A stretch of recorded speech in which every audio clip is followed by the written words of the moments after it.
জনতা রেস্টুরেন্টে আমি আজকে অর্ডার দেবো চিকেন নুডলস আর স্পেশাল মোগলাই। এতক্ষণে নুডলস আর মোগলাই নিতে নিতে বুঝলাম জনতা রেস্টুরেন্টে না, জনতা হাটে গিয়ে মাল বেচা কেনা করলে লাভ ছিল। मस्त जोक मारा रे ये हंस रे हलकट हंस জনতা হাটে মাল কেনা বেচার পর ফাইনালি চিকেন নুডলসের প্লেট হাতে পেয়ে গেলাম।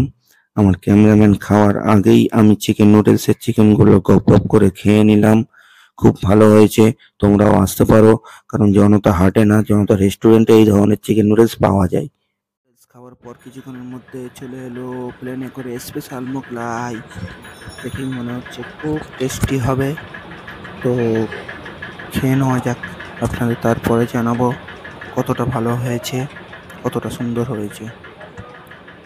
খেয়ে বুঝলাম খুব ভালো হয়েছে, খুব সুন্দর হয়েছে। জনতা রেস্টুরেন্টের তিনতলাটা খুব বড় একটা প্লেস, তো আমি আর আমার ক্যামেরাম্যান ফাইনালি খেয়ে নিলাম চিকেন নুডলস আর স্পেশাল মোগলাই। আপনারাও আসতে পারেন, খুব ভালো জায়গা। চ্যানেলটিকে সাবস্ক্রাইব করে বেল আইকন প্রেস করে নেবেন, লাইক কমেন্ট করতে ভুলবেন না। পরের ভিডিওতে দেখা হচ্ছে।